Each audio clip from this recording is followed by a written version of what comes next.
He told his interpreter they were just taking a detainee home, then left the man's body in a ditch. Another soldier put on body armor, answered the door with a rifle, and opened fire on police officers. They wore the uniform, but they used it as a license to destroy. These are some corrupt U.S. military soldiers who were sentenced to life in prison. Let's start with Staff Sergeant Robert Bales, once a decorated veteran with 4 combat tours under his belt. But on the night of March 11, 2012, in Kandahar province, Afghanistan, Bales did something so horrific that it's remembered as one of the deadliest war crimes in U.S. military history. He left his remote base under the cover of darkness, entered 2 nearby villages, and attacked 16 Afghan civilians, 9 of them children. Some of the bodies were incinerated. Witnesses said he often attacked families while they slept, shooting them at close range. And then he returned to base, casually told another soldier what he'd done, and went back out to commit crimes again. It wasn't a sudden explosion of violence. Bales had been unraveling for some time. At home, he was buried under debt, facing personal and professional disciplinary issues. He was known as competent, but beneath that image was a man falling apart. He had suffered a traumatic brain injury. He was reportedly drinking and taking sleeping pills on the night of the massacre. His deployment to Afghanistan had pushed him past the edge. When asked in court why he did it, Bales replied, "There's not a good reason in this world for why I did the horrible things I did." He pleaded guilty to avoid the death penalty and was sentenced in 2013 to life in prison without the possibility of parole. Today, Bales is locked away at the United States Disciplinary Barracks in Fort Leavenworth, Kansas. His name is now a synonym for the day when a soldier became the enemy. Then there's Sergeant Maliek Kearney. His crime didn't happen during deployment. It happened in what should have been a safe place, the home of his estranged wife, Private First Class Carlin Ramirez. At the time, Kearney was stationed at Fort Jackson, South Carolina, while Ramirez was serving in Maryland. Their marriage had started to break down fast. Ramirez filed a protective order after Kearney's behavior became threatening. She moved away with their infant daughter, hoping to start over. But Kearney had no intention of letting go. With help from his girlfriend, Dolores Delgado, Kearney began carefully planning what he'd do next. Delgado helped map out the trip, measuring gas mileage to avoid any stops that could trace his path. She even provided the item he'd use. On the night of August 24, 2015, Kearney made the overnight drive. He used his own key to enter Ramirez's home. They argued, and what happened next took her life. Before leaving, he altered the scene to mislead investigators, then placed their baby daughter in her arms and walked away. For more than a year, no one suspected him. But eventually, Delgado decided to speak out. She admitted everything to investigators, testified in court, and gave a full account of what had happened. In 2018, Maliek Kearney was sentenced to life behind bars with no chance of release. Delgado received 17 years. Their daughter, who was just 4 months old at the time, is now being raised by family, growing up with a past shaped by loss, betrayal, and a choice that destroyed the people who should have protected her. Sergeant John M. Russell wasn't a name most people knew, but inside the military, his actions sent shockwaves. He had already completed 3 tours in Iraq and was clearly struggling. Those closest to him noticed the signs: deep depression, paranoia, and a growing belief that his own unit was working against him. He'd been sent to the Camp Liberty Combat Stress Clinic in Iraq for help, but whatever support he got wasn't enough to pull him back from the edge. On May 11, 2009, something inside him snapped. After a tense exchange during a counseling session, Russell was being escorted back to his post. On the way, he overpowered the escort, got hold of a military-issued weapon, and returned to the clinic. That's where everything changed. In a matter of moments, 5 service members lost their lives. 2 were officers, 3 were enlisted.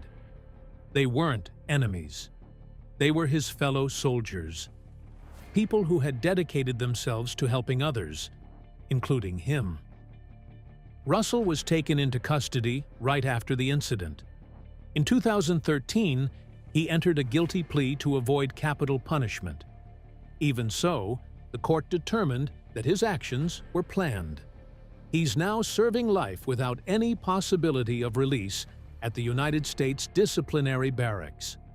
His case stands as a stark reminder of what can happen when the mental health needs of those in uniform are overlooked, not just for their sake, but for everyone around them.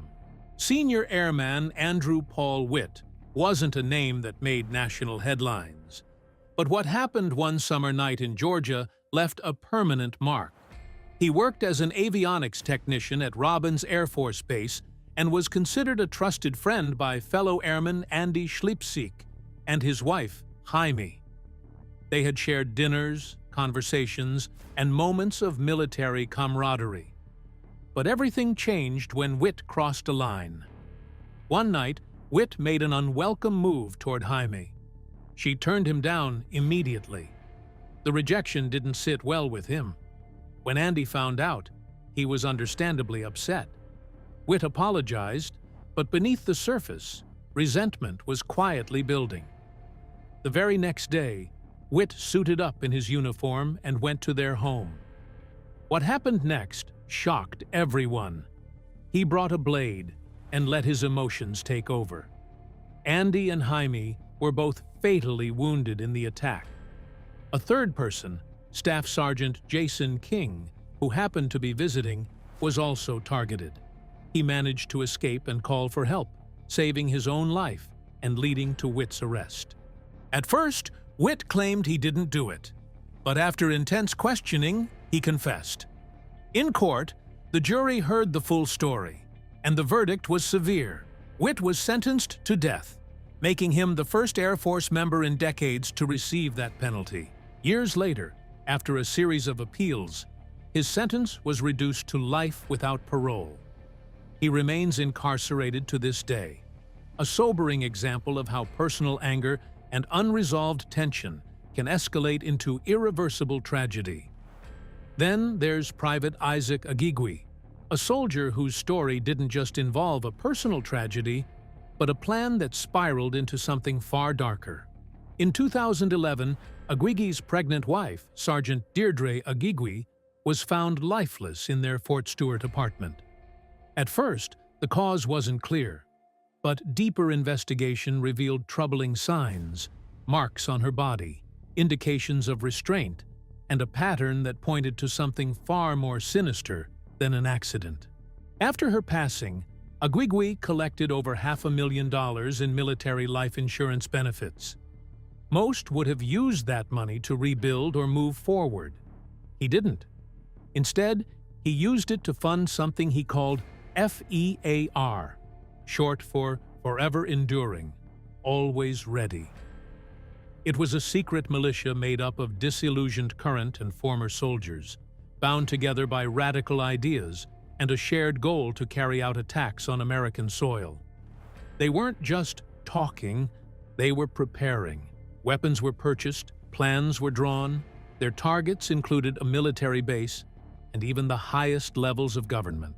But things began to unravel when 2 former members of the group, Michael Rourke and his teenage girlfriend Tiffany York, decided they'd seen enough.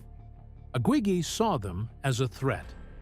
He arranged for their lives to be taken in a remote wooded area, hoping to keep the group's plans hidden. But those acts ended up exposing everything. Investigators traced the connections, uncovered the weapons, and revealed Aguigui's role at the center of it all. He eventually pleaded guilty to multiple charges, including the loss of his wife and the double killing that followed. He was sentenced to 2 life terms without the chance of parole. Today, Aguigui remains behind bars.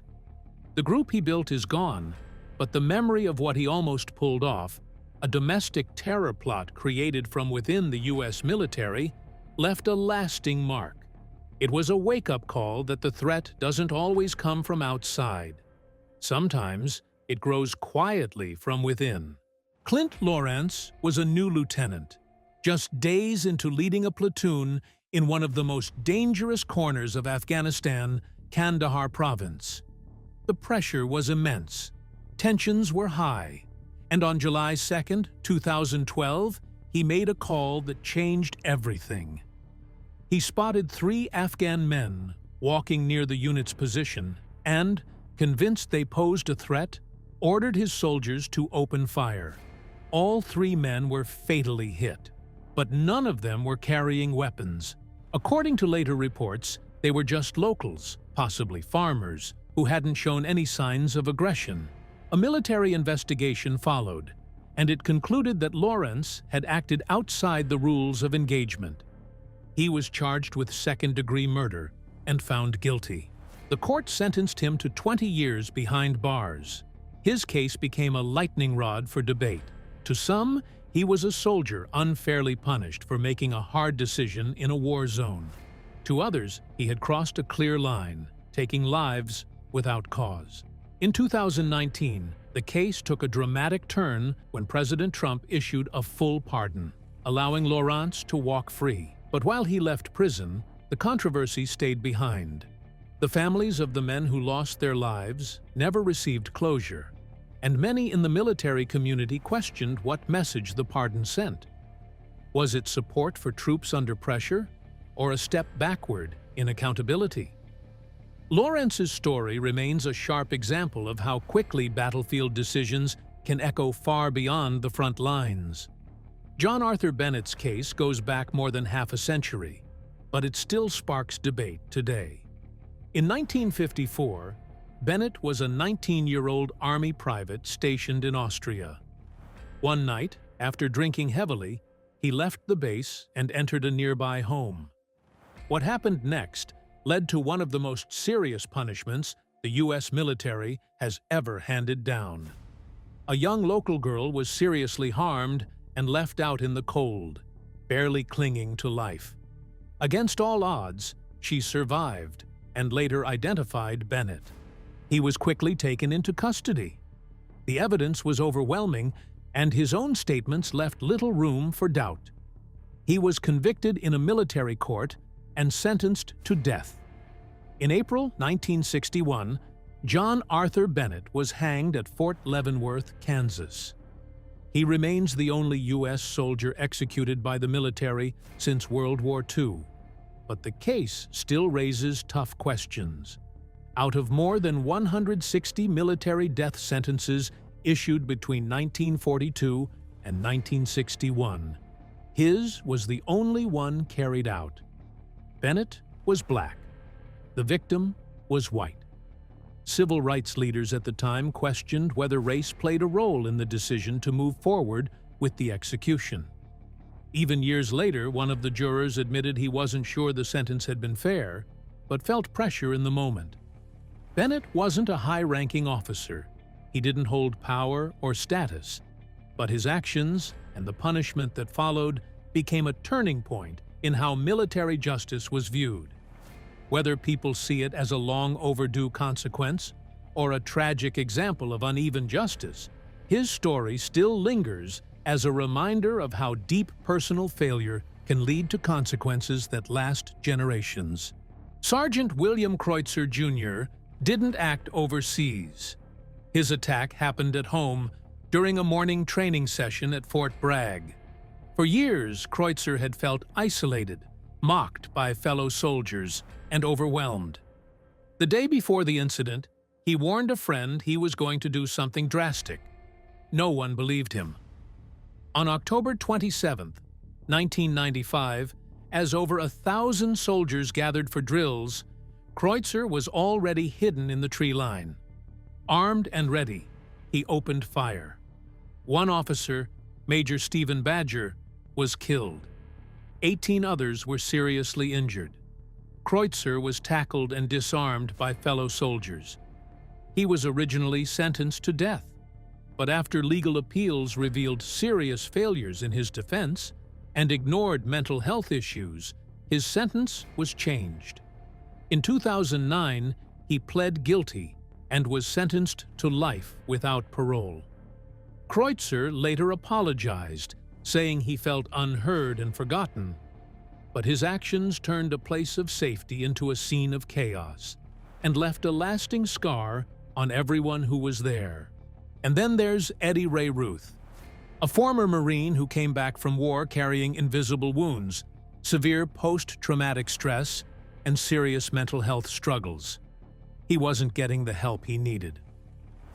On February 2nd, 2013, Navy SEAL Chris Kyle and his friend Chad Littlefield took Ruth to a shooting range, hoping the familiar setting might calm him, maybe even help him heal. But it didn't. Just minutes after arriving, Ruth turned on them. Both Kyle and Littlefield lost their lives that day. The trial that followed was emotional and deeply divided. Ruth's defense said he was in the middle of a mental break, disconnected from reality. But prosecutors argued he still knew what he was doing. The jury agreed. Ruth was found guilty and given life in prison with no chance of release. The case shocked the country, not just because of who Chris Kyle was, but because of what it revealed. A soldier suffering in silence, a system that didn't step in soon enough, and a reminder that the battles some veterans face don't end when they come home, they just change shape. Finally, there's Nasser Jason Abdo. He wore the uniform, but everything he stood for went against it. Abdo joined the Army in 2009, but almost immediately claimed he couldn't serve in conflicts involving other Muslims. He filed for conscientious objector status, saying it was against his faith.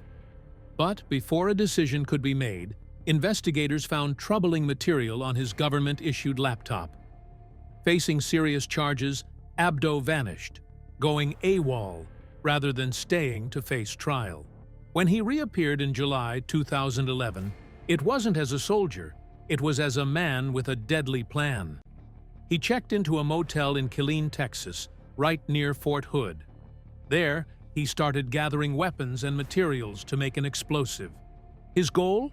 Target a restaurant known to be popular with soldiers, set off a device, then use his firearm against anyone trying to escape. He wanted to cause as much harm as possible, inspired by the tragic 2009 Fort Hood attack. But the plan never happened. A gun store clerk noticed something about Abdo's behavior and tipped off the police. When officers raided his motel room, they found everything: explosives, ammunition, and detailed instructions pulled from extremist sources. Abdo admitted it all and even made disturbing statements in court, aligning himself with radical ideologies.